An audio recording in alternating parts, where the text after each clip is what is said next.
सातारा सैनिक स्कूलचा get together कार्यक्रम मोठ्या उत्साहात पार पडला।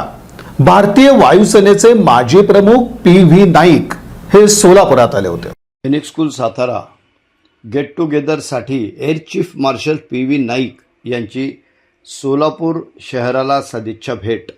भारतीय वायुसेनेचे माजी प्रमुख air chief marshal Pradeep Vasant Naik निवृत्त यांनी सोलापूर भेटी दरम्यान सोलापूर शहरामधील सिद्धेश्वर मंदिर, पंढरपूर येथील विठ्ठल मंदिर, तुळजापूर येथे भवानी माता मंदिर, अक्कलकोट येथील स्वामी समर्थ मंदिर व गाणगापूर येथील दत्त मंदिर व संगम नदी व सूर्यदर्शन करून पूजा करून तीर्थस्नान केले।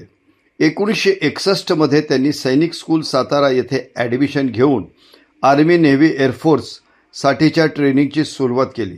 त्यांचे पुढील शिक्षण national defence academy NDA Pune येथे झाले। त्यानंतर एअरफोर्स जॉईन करून त्यांची पुढील वाटचाल सुरू झाली।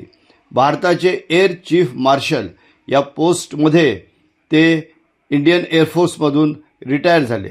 सोलापूर जिल्हा माजी विद्यार्थी संघटनेचे निमंत्रण मिळाल्याने ते सोलापूरला आले होते। प्रसंगी सर्व माजी विद्यार्थी राजेंद्र पंडित, सुधीर नगरकर, किरण कुलकर्णी, श्री पानसे, श्री बुरगुटे सर, श्री राजू डबडे, संघटनेचे अध्यक्ष गंगाधर थणगे यांनी श्री व सौ प्रदीप नाईक माजी चीफ एअर मार्शल यांचे स्वागत केले व सत्कार केला।